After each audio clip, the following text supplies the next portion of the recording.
black girls have the box.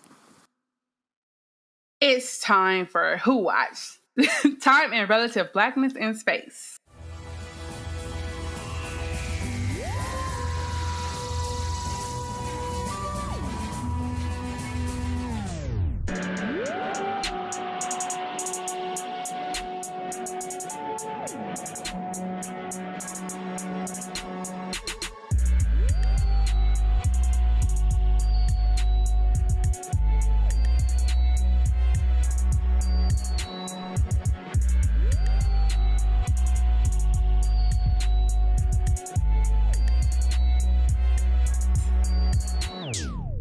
Hi everyone, it's Delia and Nicole coming to you live from the Time Vortex. Today, we're discussing episode 2 of Doctor Who Flux, what the Flux? War of the Sontarans. In this episode, the Doctor meets Mary Seacole and helps General Logan mash some potatoes. Hey! You did it. Thanks. To be clear to our listeners, Nicole wrote that, and I was like, I don't know if I'm gonna be able to say that without laughing, but I'll give it my best. But they do mash some potatoes. But before we get into that, we wanted to make a little correction. Ooh, first correction. I feel like we're already grown up so fast. Last episode, we noted that the character of Diane, Dan's almost date, was an amputee. Turns out that the actress Nadia Albina was actually born with a foreshortened arm. I just wanted to clarify because those are two different experiences. And she does a lot of advocacy work, which I thought was really cool when I looked into it. She is the vice chair for a project called Act for Change. So I think it's really cool that she has this role like on the BBC. And she stays booked and busy that I can tell. So anyway, shout out to Nadia, and hopefully Diane comes back sometime and is fine. Let me stress that she's fine. Yeah, she had to survive. Because we will be having problems with the BBC if not. Exactly. It's on site. I like to have hope. We'll see. We'll deal with, we'll cross that bridge when we get there. Right. Anywho. So let's just get into the recap of it all. I'm really glad I took notes because this opening scene, I had forgotten about it by the time we got to the end of the episode, but it opens with the cloister bell tolling, and it's black and white, and we're in, I guess, the Doctor's dream? Maybe? It's unclear, but it's black and white. There's this weird, really creepy house. It's giving haunted house. It's giving more Halloween than the last episode, but whatever. We're there maybe, I don't know, 30 seconds, and then she wakes up. And they're in a battlefield. They all got expelled from the TARDIS. They being, of course, if you remember from last episode, 13, Dan and Yaz. And they wake up on a battlefield, and there's a lot of seemingly dead bodies. And yeah, we eventually figure out that the TARDIS is sick. They can't get in. We don't know what's going on. And we meet the star of this episode, Mary Seacole. She is the first Black female nurse in Britain, basically.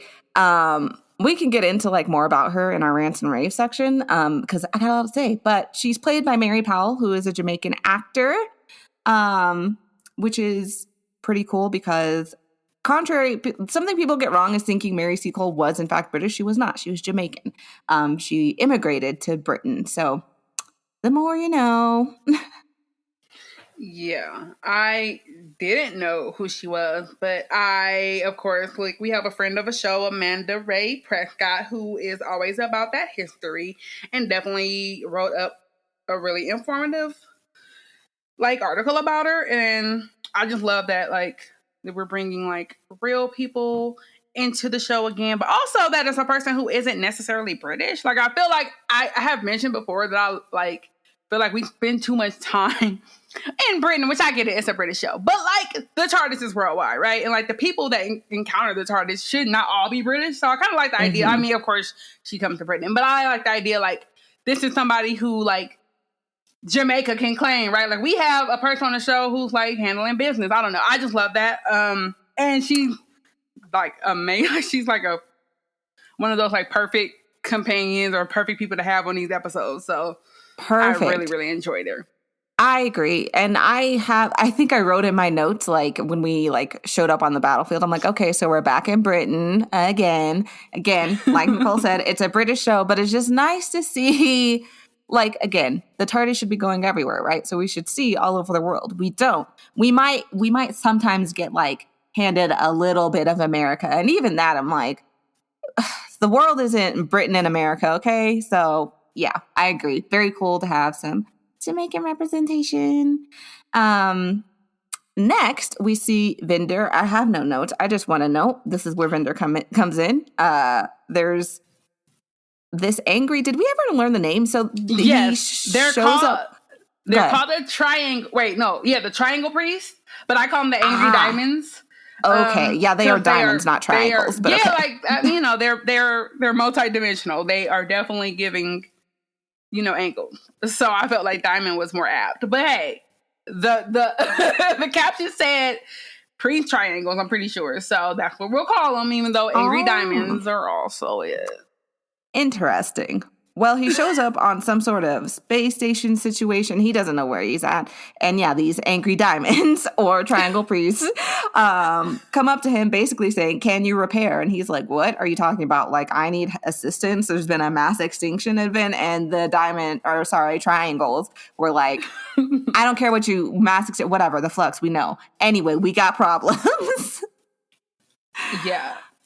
And then like, so because it kind of intersperses, but like Yaz and Dan are both falling through space, and Yaz also gets accosted by an angry diamond.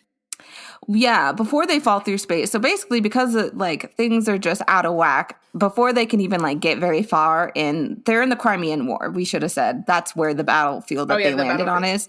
Yeah, it's not the Crimean War because right. It should have been. Yeah, it's Sontarans instead of Russians, right? Potato Men, right. Which I don't know about that. Mr. Potato Head. I know nothing about this war. So I'm taking full episode context for everything for that. We got that American education, okay? I also do not know anything about the Crimean War. So there could have been Sontarans. You could tell me that and I'd be like, maybe. I don't know. Like, sounds good to me. So yeah, Yaz and Dan disappear and end up falling through space and time. But before Yaz disappears, the doctor says to her, I will find you. And she says, promise. And the doctor says, promise. And I just was like, hard eyes. It was so precious. And it was like Yaz didn't need the promise because I felt like Yaz was already like, they were there. Like, eye contact. It was like, I already know that you're going to do it. But like, I just want you to like, let's just confirm what we already know to be true. And yeah, so I still ship that. We're shipping Phasmin. Absolutely. Forever and always. Then we said where Yaz ends up, but Dan ends up back in Liverpool, back home. At this point in the episode, I'm like, I don't really care. His parents show up. It's whatever. The Sontarans are taking over. Yeah.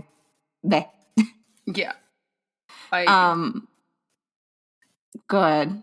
No, just like it's so like everything about Dan is like I want to like you, but like it's so boring and not I don't know. It's just I guess I'd rather be boring than offensive, but it's just I just did not care when he showed up specifically in Liverpool. I'm like, oh, he's just back in modern day. Like, I don't care. Yeah, he's in modern day. And like even though they like pan up and you see like the Sontaran ships, I'm like, that's great. It makes sense because time. Yeah, I just wanted to move on. I was like, okay, back to the battlefield or back to Vinder or something. Which we do end up back to Vinder. That's when we see Yaz showing up at the what we end up eventually learning is a planet called Time. Spoilers. And that this is Nicole's note, but that Muppet Xmas Carol dude, from the industrial 1820s Joseph or whatever, he's there. Williamson. I Googled it because I was like, this is a real person. And they definitely said it in the first episode. And I definitely was like, this is the person I need to like look into. But I didn't because I forgot. But yeah, Joseph Williamson. And apparently he's like a philanthropist. This is like Wikipedia. And I skimmed it. So if there's something important, I don't know if it wasn't in that first paragraph. But what I'm saying is that he's clearly important. He apparently built tunnels or is building a tunnel. So like, I don't know. Maybe he's going to tunnel us through the flux. We're gonna tunnel under it. I don't know, but I think it's funny how he's being like. I like that he's popping up all over time and space apparently. So, and he's like not even phased. I think that's funny. I had forgotten about him, and when he showed up, I was like, oh. Right. There's this whole other character, like whole other part that we don't know about yet. So that's interesting. Biggest note is that of course, the triangle priests come up to Yaz and are like, can you repair? And instead of saying like, I don't know what you're talking about. Look, I need help. She looks at her hand and she's written WWTDD. What would the doctor do? And it was so cute. And so she basically says, take me where you need me. I'll figure it out. Which, love Yaz. She's the best. So then we move back at the British Hotel being Mary C. Cole's like place of business. 13 Dr. Splains to this cocky general, as she should, what's going on and why he needs to be worried and why he shouldn't be running into battle with frickin' Sontarans. Does he listen? Spoiler alert, no. Of course not. Because he is. Of course not. Above all else, a white man. Exactly. And, yeah. Which, accurate characterization, I suppose. I don't know. I did think it was weird that they chose, I don't know. I just, the British history of it all, the colonizer history of it all, I'm like, so Russia and China is now Sontar and Sontarans are supposed to be villains. I don't know. It felt weird to me, but that's, I guess, like, whatever. It was a throwaway thing, but when they said that, like, oh, there's no Russia and China, just Sontar, I was like, okay. Yeah, it feels like a choice that they felt like they wouldn't have to unpack in any way, and thus they left it. And then some of us were like, I mean, you definitely made a choice. A choice that was definitely made. Now, whether or not you thought it was important doesn't change the fact that it might be, but I guess they're just they're focused on the fact that Sontarans are here, and that's the abnormal thing about this. But no, sometimes we be peeping. Yeah, I just wanted exactly. I peep what just happened, but whatever. It wasn't a sticking point of the episode. So moving on, Mary C. Cole takes care of any sick, wounded soldiers that she finds, to include a sick potato man. I don't know how I personally let the potato rot, but it ends up being useful. Like it's rotten. Right, exactly. Like, oh my gosh, they're so gross. I hate them. I hate them. But yeah, and it's mad that it's being cared for in whatever capacity. Because to Sontaran, basically he got captured. They're like, well, I failed, so let me die or let me go or whatever. But I mean, whatever. It I thought it was very the Sontarans are not threatening to me. They are the most I want to see the vision for them, but every time I'm just like, hey, you look like a potato. You look like they're just so slapstick to me. It's hard to take them serious. So they look funny, and you whack them on the back of the head, and they crumble. That's funny. Right, that's not a serious villain to me. And so it's when they try to put them in these kind of demanding situations, I'm always just it's fine. Whatever's gonna happen is gonna be fine, because anybody's gonna get the better of this. They only are scary in mass. Oh yeah, there's a whole fleet of them. Yeah, a little concerning. But whenever there's one or two, you're just it's fine. Whatever happens here, we'll be fine. We'll be safe. We'll be good, because it's a potato. They're also not very bright, like potatoes. So much so the doctor tricks this one and is like, look, I'll let you go. I have intel on the doctor, y'all's greatest enemy. So go tell your people and we can parley. And hello? How does he not figure out oh, you must be the doctor. You talk exactly like the doctor. You say you know about the doctor. Hello? Yeah, I wouldn't, why would you take why would you take their word anyway? Period. Clearly it's a trick. Clearly they're going to track. Everything that seems obvious to happen happens. And it's this is why I cannot respect you. And this is why, as a villain, as a series of villains, y'all are not giving what needs to be gave for me. No. It was 101. We this is the first thing they teach you not to do. Do not And then escape, that was part. Exactly. That was only part of the trick, because then the doctor follows him back to the bait. Like, hello. This is 101. Like, obviously, if you are going to go back, which, like, come on. Take, like, zigzag. Do something. Like, take an alternate route. Like, you don't lead the enemy to your base. This is like... Turn around at least once. Don't do it. Right. Like, just double check. Just to see what happened. Like, just circle back one time. So, honestly, how it ends for them, like... I want to be aligned with the doctor's morals, but, like, honestly, they kind of deserved it. Anyway. Yeah, we'll get there. We'll get there. So we do flashback to Liverpool, present day. I, again, am still not caring. All I'm noting at that point is that Dan is moving with a boldness that I do not think 2 seconds in space should really afford him. Like... Yeah, he's having, like... a lot, like, claiming a lot of authority over experience that he has none of, like, which again is very in line with a white man of any nationality, honestly. But, like, in a patriarchal society, you've been, like, this has been like 20 minutes, right? Like, you have not done that much to where you walking around like, yeah, I know what's up. These are Sontarans. They out here with the time and space, and, like, he was just very, I don't know, it was too confident. It was much too confident. And successful too. Right. They're like his parents are, like, just randomly there. Like, do they live next door? Like, why are they? Why are they there? I don't know. And then it's they're unclear. They're like Uber. They're like, we're here to drop you off, and we're gonna go. That was a very weird, like, inclusion.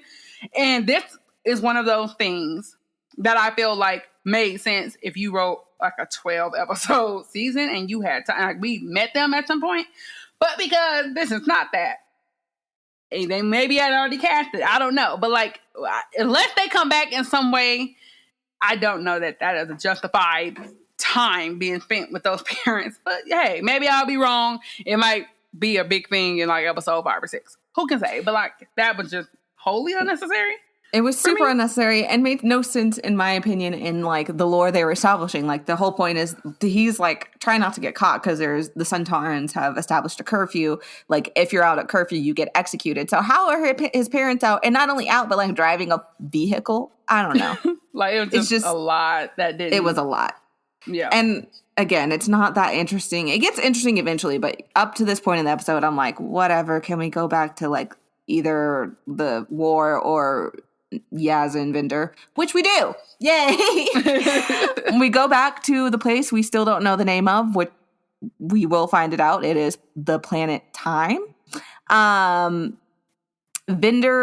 he's there, and all I know is when Vinder is on screen, I'm like, I don't care about nothing else. I'm like, there could be some. I'm sure the rest of the episode is important. Like, I remember being with the Doctor and Mary Seacole, but when Vinder is on screen, because again, like we said last episode, it's not just that he's attractive, but also, but he's also very charismatic. Like, I don't know, we've seen guests, like, I don't know what you call them, like almost guest companions, where they're, like, just in a few episodes. They're not officially companions, but they kind of fill a sort of companion-ish role. Mm-hmm. And I just feel like he fills it so effortlessly, like you are immediately interested in a storyline. And that's not always true. Sometimes they got these side characters and we're following them and I just don't care. But as soon as he's on screen, I'm invested into him as a person and what's going on. So, yeah. And it's love, like, that. He's commanding that, even though he's, like, he is extremely clueless about it, which I think is also fun, because, like, there's a thing where, like, sometimes when you have characters who are also in space, they seem to be able to, like, always know what the hell going on. Like, I feel like the Doctor is expected to kind of know things because the Doctor travels, right? But, like, you'll meet companions and they're talking about, like, all these other things that are happening in space. And I'm like, I feel like you wouldn't really be up on the haps across the universe like that. Like, so I like that he literally, like, I don't know what this planet is. I don't know what these are. I don't know what that is. I know I was where I was and I am not there anymore. Like, I like his confusion. Like, I feel like they always try to make these kind of, like, extra characters either some kind of, I don't know, like, stand out in some way where they, like, know a lot or, like, have this experience. And he's really honestly like, I don't know what the hell going on. I don't know what you want me to repair. I don't know where we are. I don't know what you are. Like, it was just something about him is just so refreshing. And I think that Vendor is playing a role that may have been originally meant for like Jack Harkness. And so like because there, before the before time, there was a point when there were rumors. I don't keep up with the rumors, but because Jack was like one of my favorite companions or whatever. Do we call Jack a companion? I'm not sure, but I think because so. Jack was one of my favorite companions, I keep up enough. And so I remember there being like talk like, oh, they're going to bring him back. He's going to actually have an arc and all this other stuff. And it's like, when you think about it, Vendor does have that like space cowboy kind of like, the look is very much like that type of character. Mm-hmm. But, they had to truncate the season, and also other things came up where they were like, maybe we should not bring John Barrowman back. But I ain't want to gossip. I ain't want to gossip. So I will not get into that. But I felt like they had to then also make him not like Jack. So he kind of had to be someone, not opposite necessarily, but like Jack will obviously, because Jack is also kind of like the Doctor, being a little bit of everywhere through time and space. And so has that kind of shorthand, like that knowledge, and it's like not fazed by stuff in a way. And Bender is like the opposite. Bender's like, like he keeps a cool head, but he also does not know what's going on.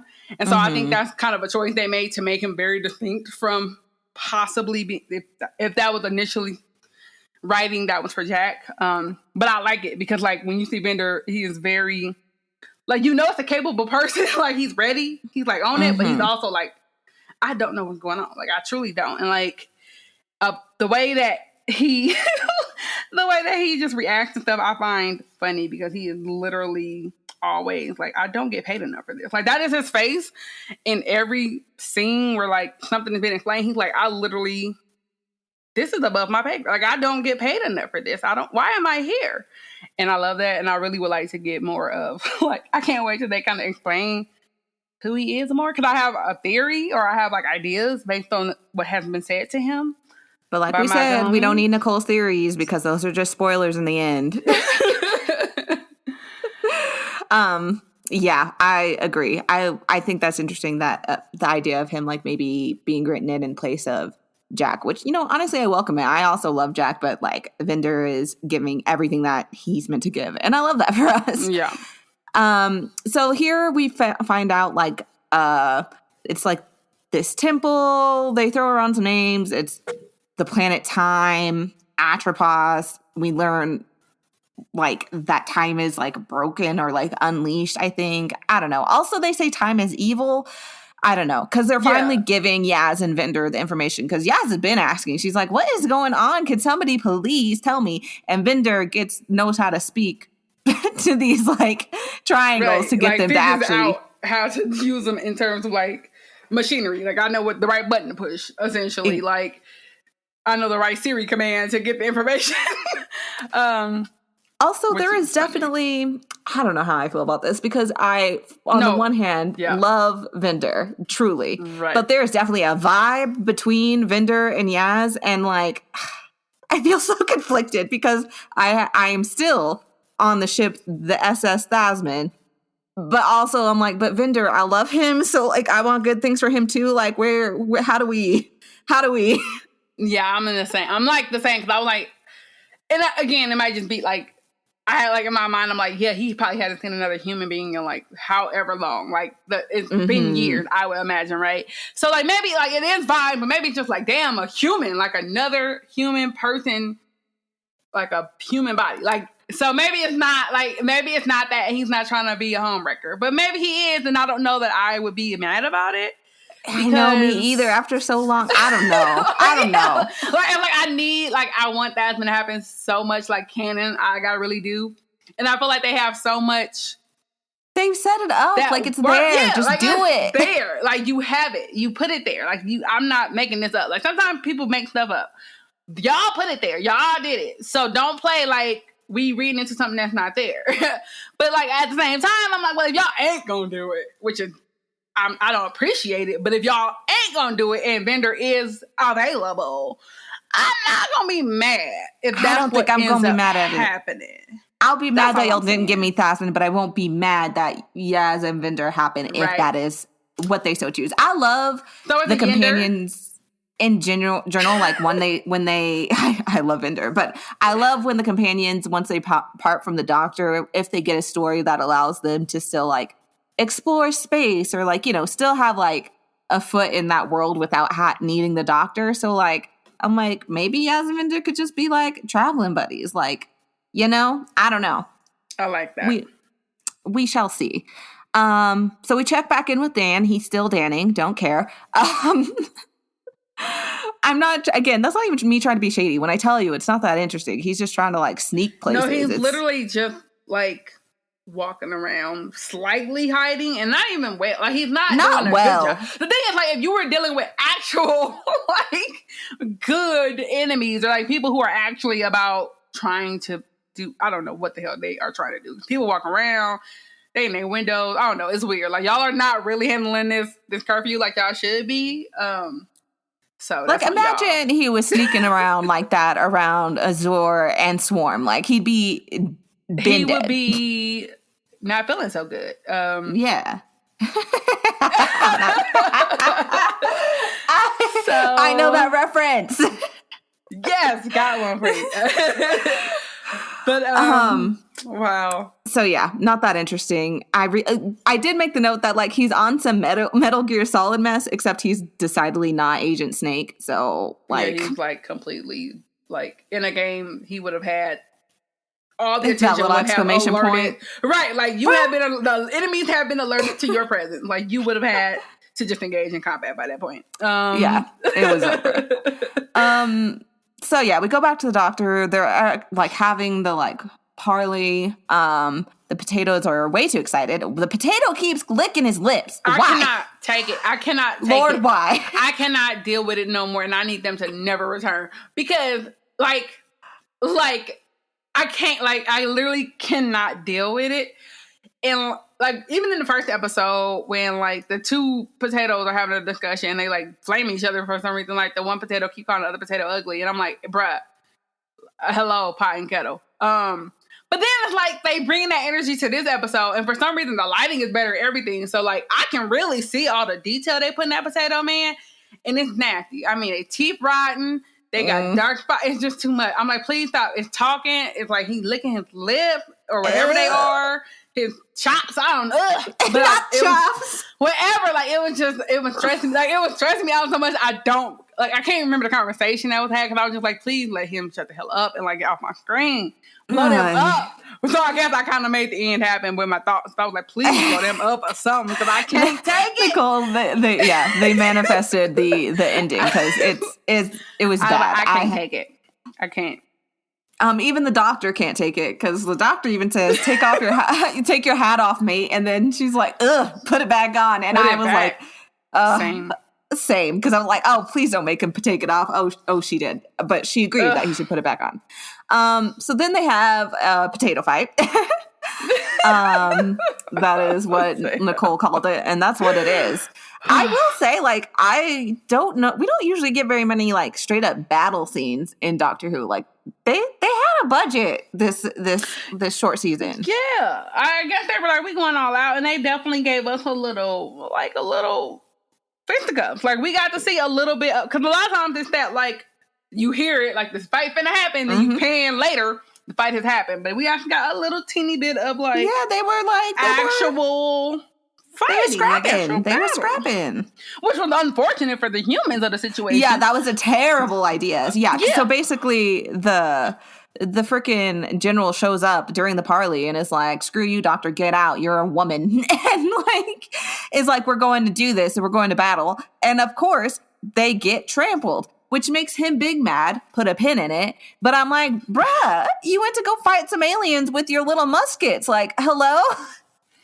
Like, they are clearly more advanced. I don't know. It was just one of those things where I'm like, I know that. Like, I know. We are people who walk around in feminine bodies. I know what it's like for men to think they know something that you don't know. And that there's, but like, I also think that there are some men, I don't want to give men rights. But I do believe there are some men who got sense, right? Like when something is in your face, and also you have a second party being like, bruh, like literally you will die. Like I feel like some men have the ability to reason that out. Like, maybe I should listen to. I know that's a woman, and that's not the move. But or also, at least they are adjust speaking your plan. some kind of like just let it marinate a little bit. Like let it just sit in there because it was definitely like you had like 20 minutes. He was like, nah, nope. He really did. He just went all in. Didn't take no breather. Didn't go drink a little tea just to think about it. Didn't even like let it sit for a minute. It was just like, nah, we fighting, period, point blank. So, unfortunate for all of the soldiers who had to like be on the front lines. But like they did. That's over. So we go back up to where Vinder and Yaz are, and the Glam Fooglies have arrived, and they're fabulous. The lighting is so much better. Oh my gosh, the looks. Can we? The Glam Fooglies, I cannot take it. But no, yes, the lighting is hitting. We seeing like all the little details to the outfits. They glittering. They out here shining, got they bling. They also have like, again, I like the makeup look. I think I love it. It's giving so much. I love the little texture. It looks so good. And like, I love that they move like people who look like they look. Like they know they they know they're expensive. Like, they walk through there like, yes, I'm that bitch. And so the energy that has. And like, of course, you don't want to stand a villain. Like you don't want to be like, I'm kind of rooting for this villain. But if you gonna have a villain, it should be hard for me to like, I should want to root for them, even though they're like bad. I should still, most of these villains be like these potatoes, they ugly. Like they get blowed up. I ain't got no feelings because they ugly. I'm tired of it. But the Fooglies, excuse me. The Glam Fooglies, they are serving looks, so I kind of want to know more about them. Is that superficial? Mayhaps. But on Doctor Who, like, we rarely get like a villain that I'm like, oh, let me learn about you. Let me know more about you. Most of these folks be out here just. And I will say, with the lighting, you can even see like the actors, the performances they're giving. Like you see it more, and I'm like, they are really serving in these prosthetics, and they are doing it through prosthetics. Like I was like, come through, y'all. Like y'all are giving so much face right now. It was too much. I just like, I was so excited to see them when they got on my screen. I shouldn't have been because this is really bad news for Yaz and Vinder, but they look like so fly. Setting. Right, yeah, I was like, oh, they in the same place. This is not going to work out at all. But also, I'm glad that we getting to see them, make moves, make money moves. So, absolutely. I contain multitudes. I can have two thoughts at the same time. So, yes, very bad that they're in the same place as Yaz and Vinder, but also like good, like happy to see them.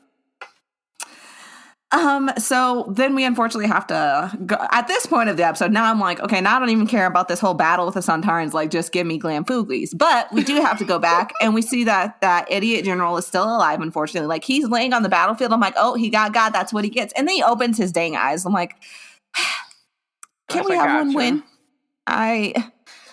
And I don't remember why. I just made the note that the potato is still, unfortunately, licking his lips. I don't remember why he does it. The sweet taste of victory. He's just like, I just visualized that. I hate myself. Sickening. Ugh. Hate it. So whatever. That's terrible. We knew it was going to be terrible. The Doctor and Mary Seacole are doing reconnaissance. Like, love them. They are sneaking as you should sneak, not like Dan was sneaking. Like a ways. Oh, and like I love, that's another thing too. Like I really love that. Like we like, oh, this is like the first Black, nurse, but it's also like given that like she has a veritable skill. Like she has a lot of skills. Like that whole establishment is her establishment. So she's also like managing that. She knows how to take notes. She's very observant. I was like, see, that's a lot of like, that's the kind of character stuff I like when it's like, you just have them act a certain way, and then that tells you about the character. I don't like when, like, this character is smart. Be like, are they? Because you're telling me that. But with her, it's like, the fact that the Doctor's like, oh, I see you're observing. Like, you picking up stuff. Let me, like, come on, like, take these notes. And then that was something they can use. I like that. I like being shown what a character is about, not being told. So, like, let's do more showing, okay? You can see often, obviously, the Doctor is going to tell us a little because, like, we don't know these historical figures all the time. But, yeah, you just see that Mary Seacole is incredibly competent, which I love. And she comes through. Like, it's not like just the Doctor asks her to do something and it fails or whatever. She does exactly what the Doctor asks and, like, no, like, that's it. Right. Love it. reminded me kind of like of Donna. It's like, oh, I'm just happen to be a very good clerk. Like I'm just Exactly. That's your like mundane superpower, but like it also in this scenario ends up being the thing that like it makes the difference in the situation. Like because you are a good note keeper and you are very observant. That's information we now can use. I love that. That was like a smaller thing that I was like, oh, I really like that. It reminded me of Donna when Donna went on the planet and she was like, wait a minute, this is the Fallon system. What's going on here? So I love that when those kind of little things pop out. Agreed. So while they're doing reconnaissance, Dan contacts the doctor through, time, space, like technology. They end up picking up the phone at the same time, basically. And they're like, Dan? Doctor? Oh! And I gotta say, we're recording this a little bit later than we usually would in the week, so I have seen some commentary on this episode. I know some people thought this was kind of cheesy and stuff, but I thought this sequence was actually really funny. Like the back and forth with the doctor, Dan getting confused. He's like, oh, they're like obsessed with Japanese cuisine. They keep saying stuff like tempura command. I laughed out loud. No, I literally like guffaw. Like, cause I was like, first when he said it, cause he had to walk. So for some reason, I'm like, wait, were they cooking for the, like, my first thought literally was like, were they cooking for the Sontarans? Like, that was my thought. I was like, oh my God, is that why he's paying for it? Which is not, but like, I was like, he's like, they're obsessed with like Japanese food. And he got to walk. So I'm like, damn, were they really out here? Like they was recruiting humans to cook for him. And then when he started explaining it, I'm like, oh, tempura. So like, it was actually a moment where I really I was laughing because I was just like, that's a wild thing to like throw in this episode. And like, it was clever. That was funny to me. I thought that was fun to me. Like that was the funniest part of like for Dan for me because it's like the back and forth and also like him being, I kind of like with the opposite of like, yes, I like that he's kind of dumb. Like he's a simple guy. He's a very basic guy, which is like can make him boring, but at the same time opens it up to like some comedy. Like that was funny. Like no notes except that I laughed. He also is worried about because the doctor needs. He was recording video for the doctor, which honestly, shout out to him knowing what needs to be done. He had recorded some like footage and for information for the doctor. That way, if he could ever get it to her, like he knew she would know what to do with it. And so the doctor downloads it off his phone through magical technology, sonic stuff. And he's worried about her, like, wait, it's going to download everything? Like, including my photos? Right. Like, you can... Because I was really, see, that was like I had a moment. I'm like, sir, what is on your phone? Because now I'm over here thinking about what Dan on his phone. And y'all shouldn't even what did they get up to? Like, what did they get up to? Because you may be born in the streets, but you might be doing something else in the tweets. So now I'm trying to figure out. Because I had a moment. I was like, wait, let me pause. Because wait a minute. Why he worried about these photos? So yeah, that was funny to me. Because it made me really think like I hate that in a way. Because like, I don't want to think about what this man is doing. But it did pop into my mind. So I thought it was funny.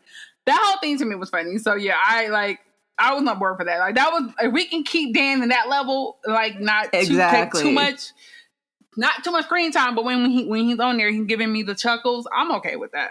Same. I'm okay with it. I was like, okay, Dan, I see you. Okay. And that's when in the episode I finally like became interested at all in his storyline. Because again, like I said, up to that point, it was dry. So then we flip back. We're back with the Foogs. They're fabulous. They're frightening. They are serving both. And I love having a villain that can do both. They reveal themselves to Vinder and Yaz. And this is where I'm like, gosh dang it, and my shipper goggles, like, someone help me. Somebody, like, I need, like, medical attention for the way I just see things through shipper goggles. Nevertheless, Vinder, like, tries to protect Yaz because, like, they are, like, again, the Glam Fooglies, they are on some other stuff. They are, like, instantly, like, forget about the Sontarans. Those aren't even villains by comparison. Like, they grabbing faces. They throwing threats. They know about your whole past and your mama's past.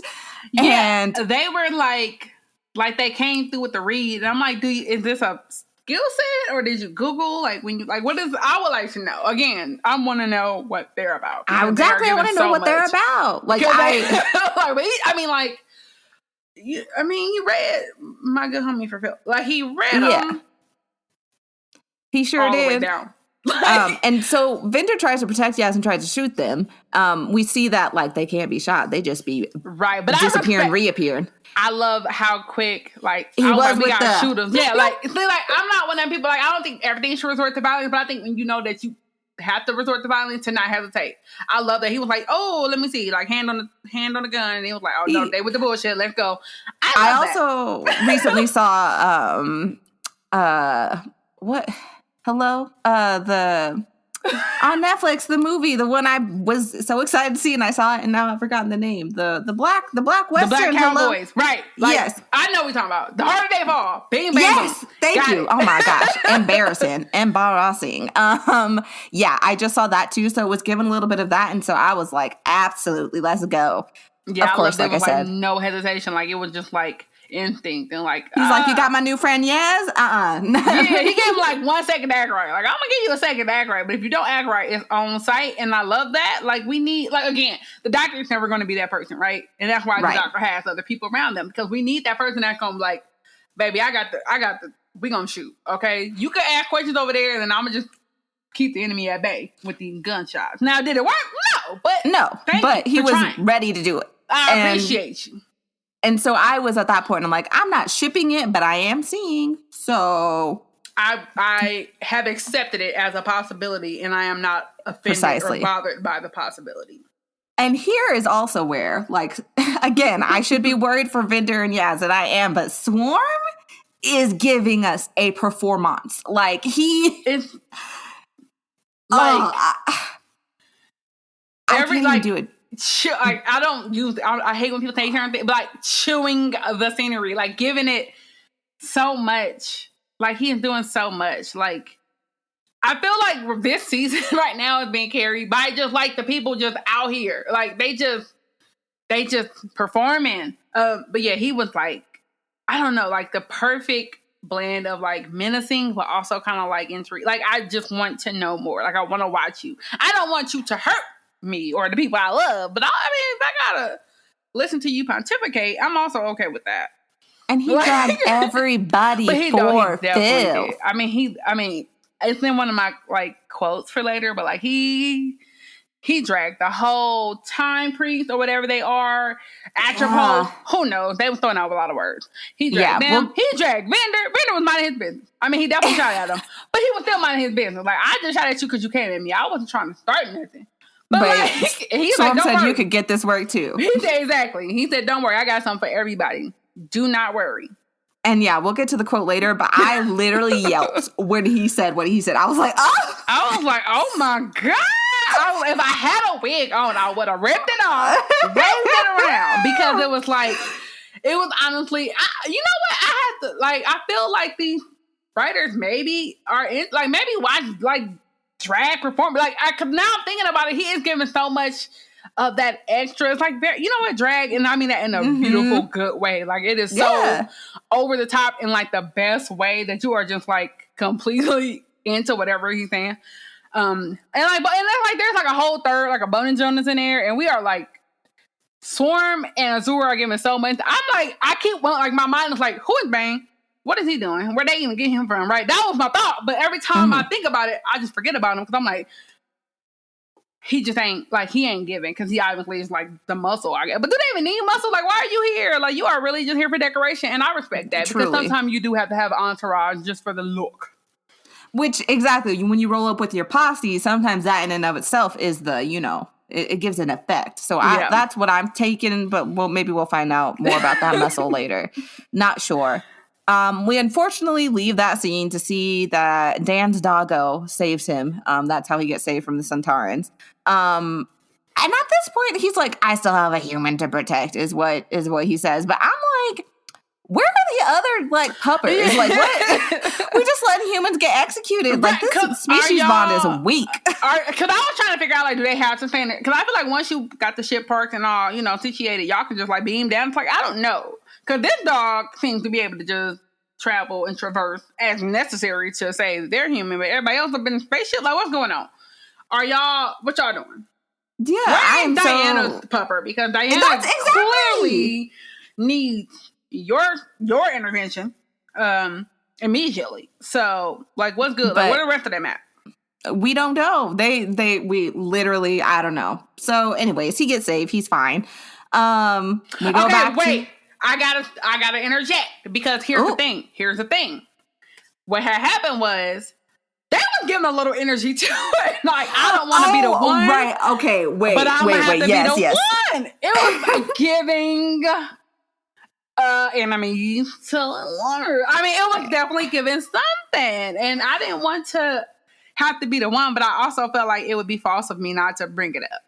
Absolutely. Like, so we were talking about this in the BTC community. Like, I hadn't thought about it, but when somebody brought it up, I was like, well, you know what? Like, actually, I mean, and then and I hate that I, again, had to pay enough attention to notice this, but Dad threw a little smirk back at my homie, and I said, wait a minute. What y'all doing? Like, I got a little banter. Like, it was some good bands. I don't know. It was feeling a little. The energy was. Are y'all okay? Because y'all got that soulmates. I don't know. I'm just. Look. I mean, y'all calling it what y'all calling it, like, oh, we're species bonded, but it's feeling a little different to me because everybody else, they little puppers are just in phase, like, oh, they down there, they all right. But you just keep intervening personally. I don't know. It's a little something going on there is all I'm saying. I mean, I see it, and we'll continue to watch that space because I got my eye on it. So yeah, then we leave them to do whatever flirting they be doing, and where the doctor is now giving Mary Seacole and the journal that survived this strategy speech, and honestly, it's just peak doctor. Love it. A+. She's just all over the place. Given that strategy, given that this is what it's gonna be. I will say the general is sitting there being sus as hell. He is pretending he's down, but he is up to no good. Yeah, he's just he's too eager to listen. He's too into the plan. And I'm like, okay, you was way not trying to listen to her. You was not seeing her as an authority. And now all of a sudden you are just here with bells on. I see you. I see you. Yeah, it's not good. It's, anyway, we'll get there. We go back to Dan and his boyfriend, the doggo. And they kind of have this banter back and forth about whose plan they're doing and what's happening. But basically the plan is to crash the ship that they are on into the rest of the ships, creating some temporal situation until they'll all disappear. I just assume it was an implosion. Everything just implodes on itself. Bye-bye. It ceases to exist. But you know, timey-wimey and all that. So they do, and I have got to say the budget this season, because see the ship crash into the ship. They did a whole. I was like, wait, not you saying multiple. I thought it was gonna be again, go into it, and then the result, and it was actually a whole little sequence. I said, wait a minute, y'all are not playing. I mean, that cost some money. Y'all was I mean, I have to say, it was looking real. Because, I think we all kind of come into Doctor Who, even as the budget has gotten bigger, a lot of us still watch, speculative shows on, HBO or, so we still, our minds are still this is what it can be budget-wise. And so Doctor Who is still, in comparison to a lot of that, I'm watching The Expanse, so, Doctor Who is not giving that. No. Just, it's level to it, right? But this was, I was like, wait. Y'all are actually giving us spectacle. And not just every single 5 minutes of something exploding, because that can get old and boring. When that budget first went up, after, when the homeboy took over, I ain't want to gossip. But it was a lot of things happening, bing, bang, booms, but it wasn't a lot happening. But this, I just it was we got a budget and we gonna really use it in key points to make this pop. And I just like that. It looked good. It looked good on my HD TV. I don't know, but it actually looked I could see everything. It wasn't super dark and it looked good, and also it wasn't just a quick and then pan away to the ocean or something because we don't got the budget. We saw the whole thing and they ran into them and it was a thing. So I'm here for it. Yes, okay, budget. Come through. They fall into the water. They're fine. They're alive. It's whatever. Yeah, having a little banth again. Yeah, because that's, again, there's vibes. Little energy. The doctor, going back in time, the doctor gets the Sontarans to retreat, but the general is doing what warmongers do, and I just am so annoyed. He tricks the doctor basically because they think they're just getting them to retreat, and the Sontarans agree, but he's laid gasoline and blows up their whole fleet before they can retreat. They're in retreat, but before they can get away, he kills them all essentially. Right. And my thing is, you are now fully aware of the enemy's capabilities in terms of they have spaceships that can hide and cloak. Y'all don't know what none of this stuff is, right? So you already know you are dealing with an enemy that is much more advanced. They took a strategic retreat, right? They left. Mm-hmm.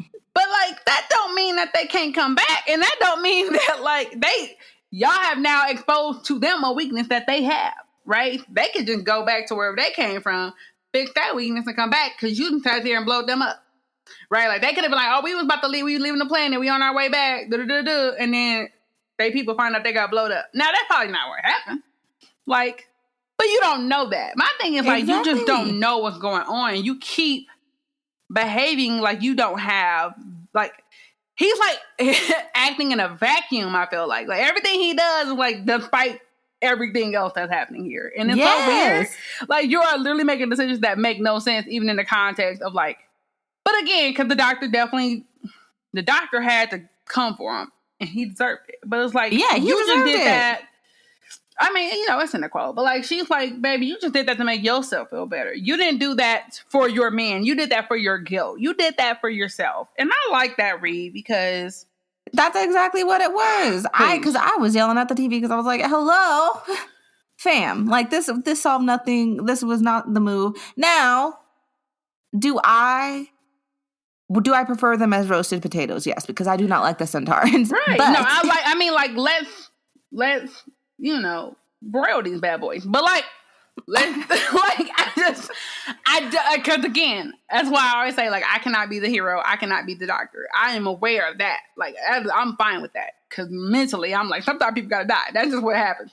But to me, it's just why are you making so many dumbass decisions? You already know the disadvantages you're in, and you keep playing with them. I just feel you just playing in their faces, and if they come back and blow up Earth because y'all want to play, that's gonna be your fault. That's all I'm saying. Literally, your one fault because you're petty. Your singular fault man. Because you sat there and was being petty. Because you don't know. Again, you have no clue what they are capable of. Only what you know they're capable of, which is clearly to demolish y'all, and B all this technology you have no clue about if the doctor didn't walk you through every second of it. Yeah, what was the point if the doctor hadn't showed up? It was gonna be, I guess, Sontar was gonna also be have a little more Europe in it because y'all was getting washed, but whatever.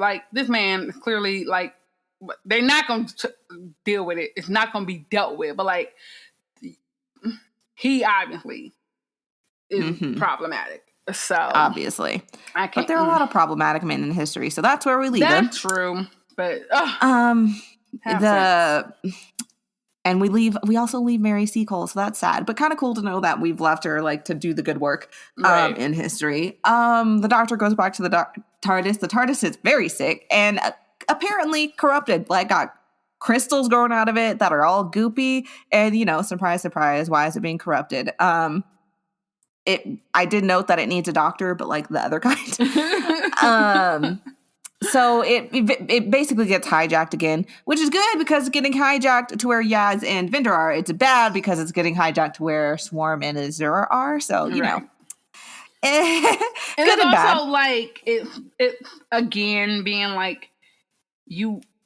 the doctor has never really had control of the TARDIS, let's be clear, but it's very much showing that you are completely out of your element, out of balance. You don't know, this is the one time, and I actually love it that the doctor is never she's not driving the season in a way that I like. I agree. I don't want you to be passive, but in this way I like it because it's she's reacting. She's having to really, really react in a way that we haven't had to see the Doctor do as much. Like, because the TARDIS is always there, right? The TARDIS is like, faithful. And like now the TARDIS ain't even be trusted. Like nothing can be trusted. If you can't trust the TARDIS, what can you trust?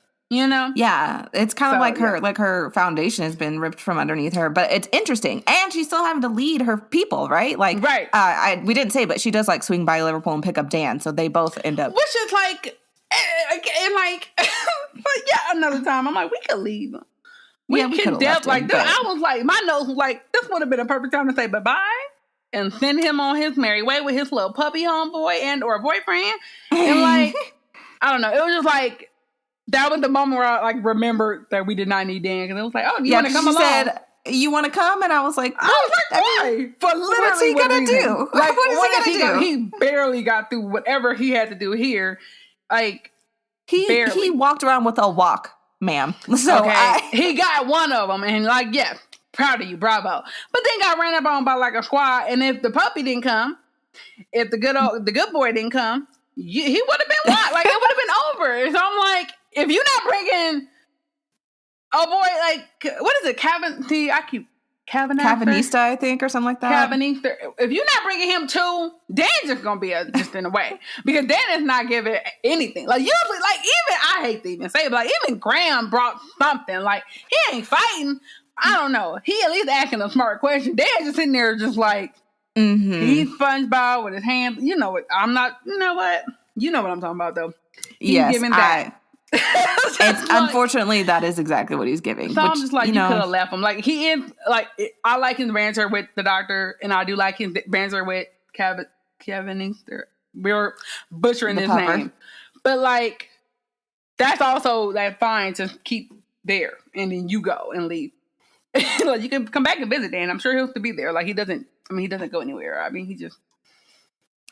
But instead, they walk straight into a trap together. They end up being, of course, pulled where Swarm and Azor are. And basically, they've hooked Vinder and Yaz up to this temporal locked, like, priestess situation. I forget what they called them, but there's, like, these people we didn't really touch on it. The priests or whatever that are. Blame them yet? Like, they're like priests. They're definitely, like, I assume guardians, like they are like a barrier between whatever time or whatever, like something.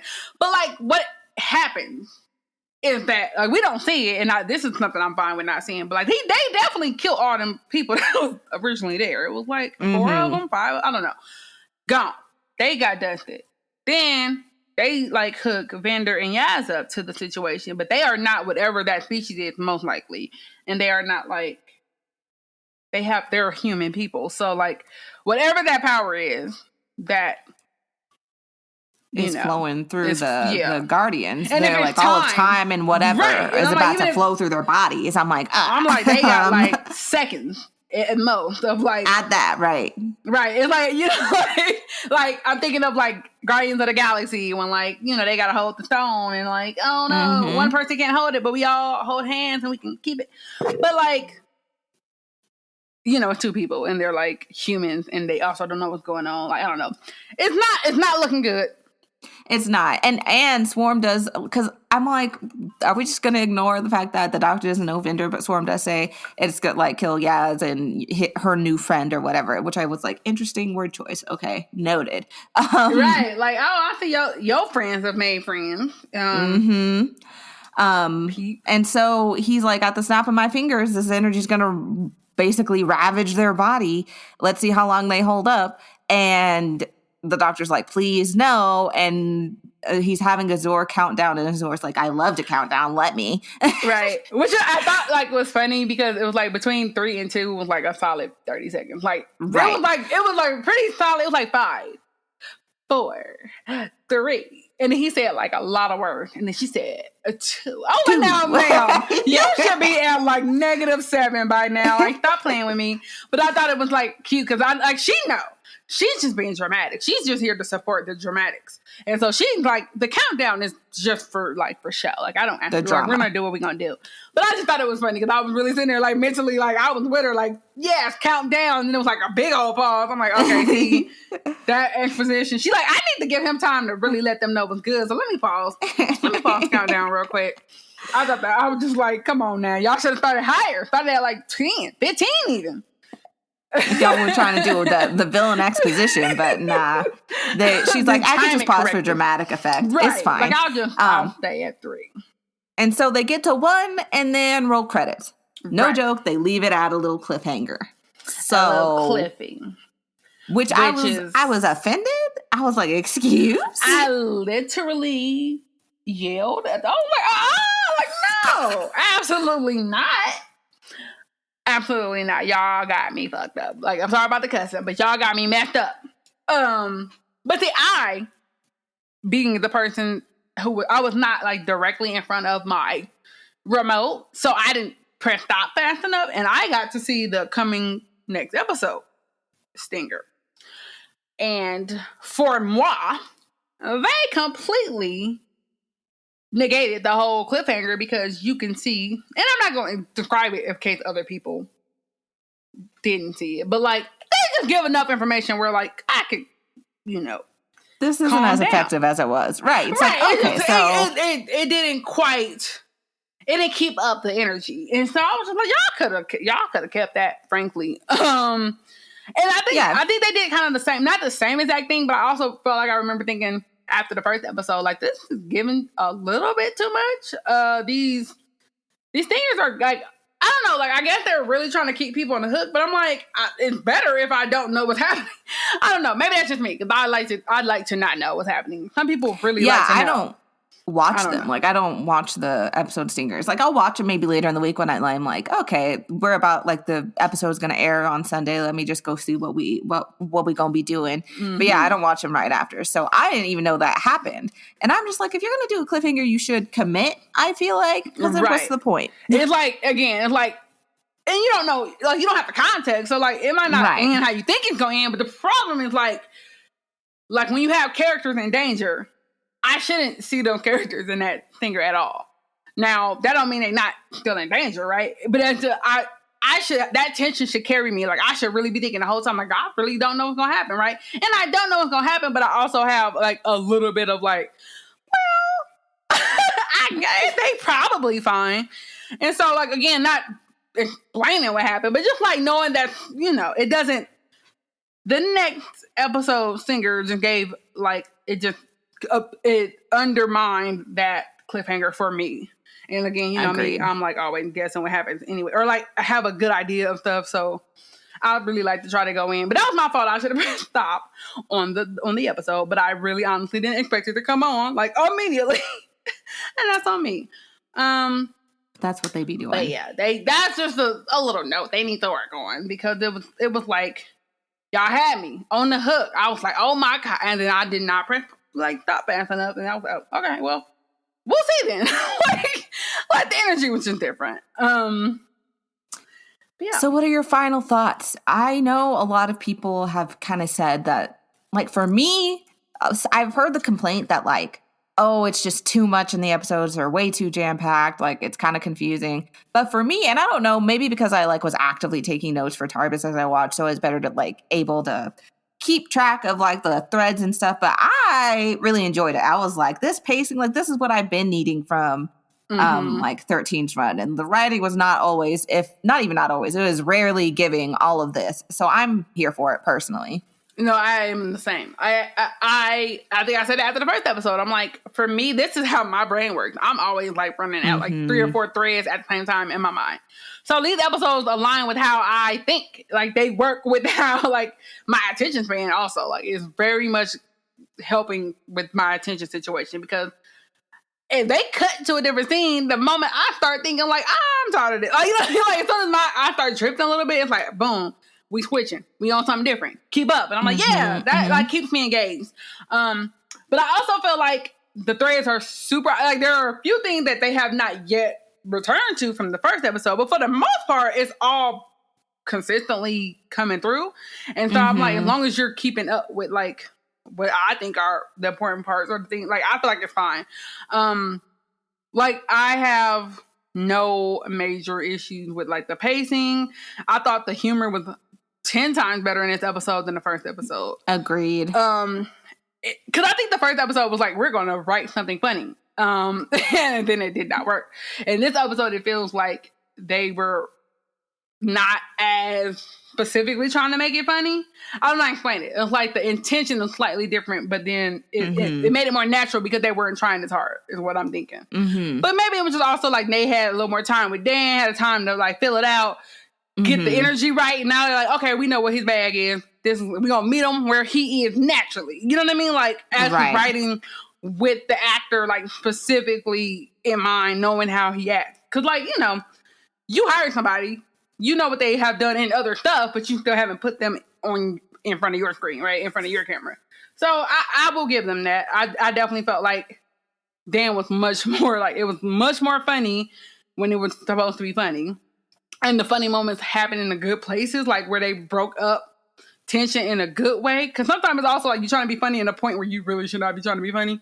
That was also the problem with the first, because remember we were like, what are y'all like, what am I supposed to be scared, am I supposed to be nervous, like what am I, and it was so unclear, very like clear, like okay, this is like a brevity moment and we're gonna go back to the mess, and then like, and I thought it worked much better. So I thought the humor was much better and consistent. The tone much better, like the pacing as a result of like knowing when to hit those marks, all of that like worked a lot better for me. And so like my only thing is like, let's circle back to my good sis Diane, because we're not gonna be acting like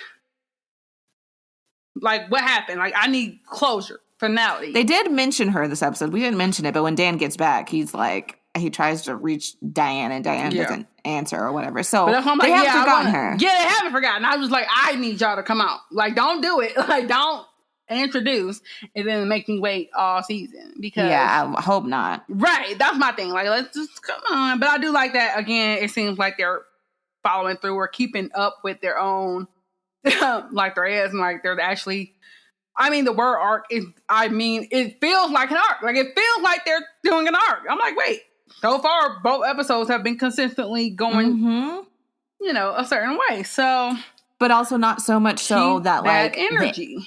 The individual episode isn't interesting. Like the individual episodes, 2 so far, both were very interesting. Again, first one, the tone was all over the place, but still interesting. And this episode, even more so. So like, I am loving the trajectory, loving where we're going. And so my final thoughts are like, good job. Keep it up. Yeah, that's the thing. So now, real quick, we'll do Ruth's rants and raves. This is the part where we like just kind of give a quick rant or quick rave about things we loved, hated, especially when it comes to representation, if they exist in the episode. And so I will just start. We already touched on it a lot this episode, but like the general sucks. And we said it already. We talked about the sexism, the man operating in the patriarchy and all that of it. But I just wanted to take it and highlight it in this clear marked section that he sucks, he's a misogynist, and I hate him. Yep. That's it. Full agree. Just like all those bad things, and then have the nerve to also be dumb. Because I feel like if it's a smart character or like it makes sense, I will kind of allow it. Like, yeah, you're a dick, but at least you had the right idea. But it was just wrong on top of everything else. And I've already brought up like mine, which is I just felt like the stingers need to be fixed, because I love a cliffhanger, and I really like. I'm a binge watcher too, so like.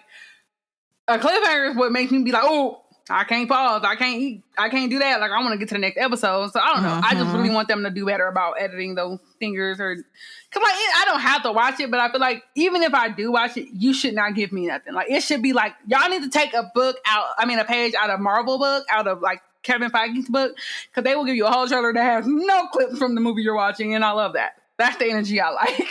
Like, oh, this is completely not even in the movie. That's fine, actually. Let's do that. Like, let's literally go into the next episode with almost no information. That's what I want. But yeah, that's my rant. Which valid. And I think our rave is the same. Just Mary Seacole, like a star. love. Like every single thing about that, I enjoyed. Like I enjoy her as a character. It didn't even have to be like as a black character or as a woman character. It was like just a fun character to have. And I think that's the important thing. Like, I just want to like this person. And then the fact that they're also they are representing underrepresented communities. I love that as well. But like, I just like the character so much, and I was like, she is like my favorite. Like, I love when they're talking to Dan, and she's like, I don't know what the hell going on, but like, she's just vibing, and I love that. She's like, I don't know what's going on. Like, I am smart, but I also do not know what none of this is, and I just love that. I don't know. She's like a super fun character, like one of those characters you like. If you had to bring someone back to be in the TARDIS. I'd like to see her again. Right, yeah. Like, I would love to take a trip, like take her out of that situation, put her in space. Like, let's see what that's like, because I feel like that would be fun.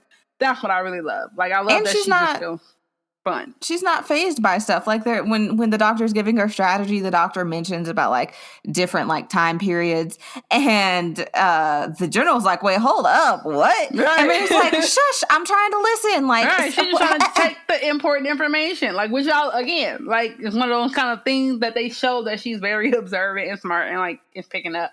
But yeah, she's just like, I just like information that I can then utilize. Like, it makes sense in the context of what we're talking about. I don't need more answers. This is fine. I like that.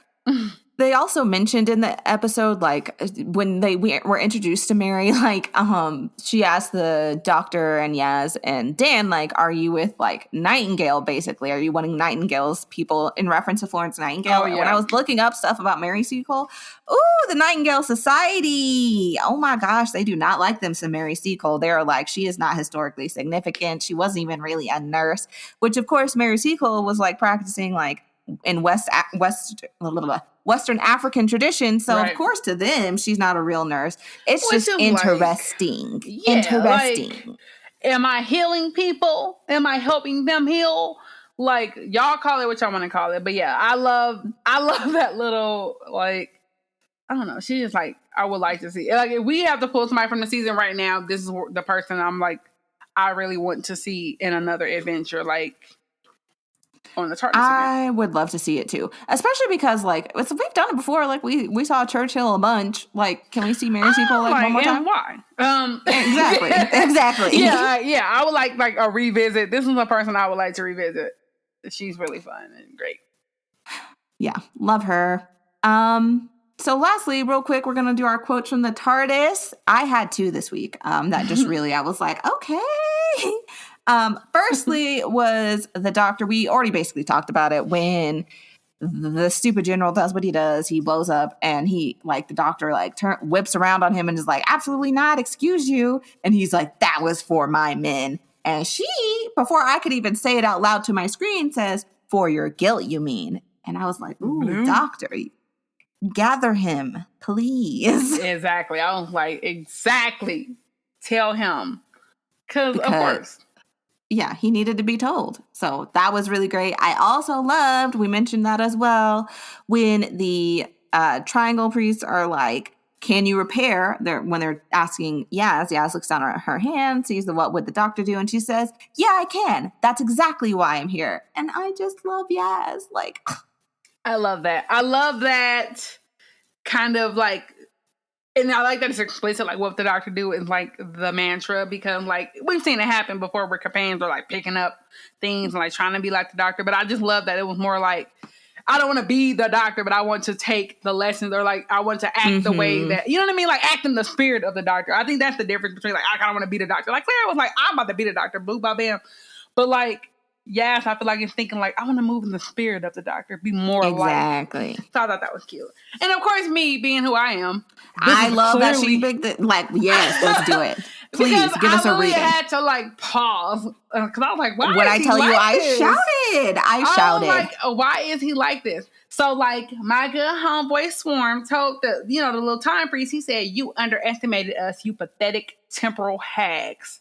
Your deluded, pointless lives have led you here.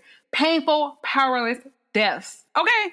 He said, y'all, he said, your life ain't nothing. He said, everything you've done is nothing. You are nothing. Like, can you believe? He just read them for absolute filth. And like, he did it. And it was such a like, again, just chewing, just like, he was like giving us so much right there. And I just was like, hey, he didn't have to comfort them like that. Like they really were just sitting there minding their business as far as I could tell. They just sitting up there just chilling, absorbing time energy or whatever they doing. And he just said, oh, y'all are about to die so quick and for no reason at all. Like, y'all really sat here for nothing. And I just thought that was crazy. And I just thought it was like, I don't know, like it was just so, it was iconic. I really paused. I was like, did he just say that? Like, he really... I could not believe. That was where I was like, oh no, they're gonna make me stand a villain again. I hate it when this happens. I'm at the point, or I feel very strongly like I hope they don't do anything close remotely to making this a sympathetic villain. I really don't want them to. No, I don't need them to be sympathetic. They are giving what they need to give. Elevate. Every week, I would like my quote to be just some shady, just mean thing that Swarm or Azure, because Azure was also, but she knows. She's like, he's the one that has to pontificate. He's the one that has to like say, I just got to sit here and be cute and, throw a little extra sparkle on it because I'm going to do what it does. Because she's about that life. And that's the thing. Being about that life, you don't have to talk. You just do what you're going to do. She started trying to go, I got it. And she just be murking folks. She's like, I got it. Don't you worry. She didn't have to have a conversation about it. But she know that her brother got to like let these folks know. And she's like, I'm going to let him let these folks know. I'll stay back and let him tell a little story. And then we going to kill these folks. And I love that. I love that interplay. And I love that whole thing because he really just... he just demolished. He demolished them verbally before literally, apparently. Demolishing them and turning them into ash. Like, damn, they couldn't even have peace before the end. Like, he really had to, like, comfort their follicles, and then absolutely kill them. Not a single follicle was untouched. While they worked out. Like, they had no idea. Yeah. But, and again, it's also the delivery. So I encourage y'all, if y'all for some reason are listening to this but haven't seen the episode, which why, look up that scene because I am telling you, Swarm is doing the thing. Much. And I really, like, I just hope. I'm saying this now because I'm giving y'all time. I would like to see the cosplay. I know that, as you know. Oh, please. Baby. Yes. I mean, look, I want to see it. So y'all start working on that, okay? And then y'all got till February for Galley. If y'all are going, you can go ahead and just find me on the floor and be like, I got it. And I'm like, got it. You got to practice the walk though, because he's got to walk. Saunter. You got to have that energy. Okay? Don't come half stepping. You got to come with the full swag. You got to be ready to you got to know. Like, I own everything. You got to walk like you're expensive because Swarm is expensive. Azure is expensive. Okay? Luxurious. Opulent. Okay? Can't wait to see it. You can tag us. Tag us, please.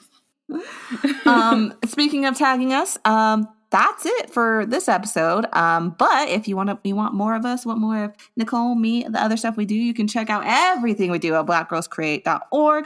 Or if you want to shout at us on social media, you can follow us on Twitter at blackgirlscreate. You can follow me at Delia is Typing. You can follow Nicole at Queer Specimen, or just use the hashtag TARDIS. We'll find you. We'll see what you got to say. Also, rate and review us on iTunes or wherever you be listening. Also, you can become a Patronus for even more content. I know we have so much. You can just go to patreon.com/blackgirlscreate to support what we do. If you donate more than $15 a month, you get nerdy deep dives into various properties. Right now, we're doing Naruto with our BGC Presents Limited podcast series.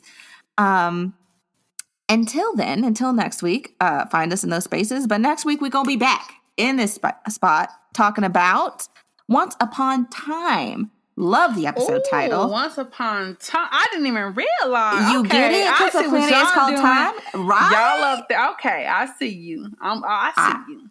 I am looking forward to it. Hopefully, we're going to be coming out with more like raving about Swarm and Azure. Hopefully, everybody lives. But we'll see. We'll see y'all next week. We'll find out. Bye, y'all. Bye.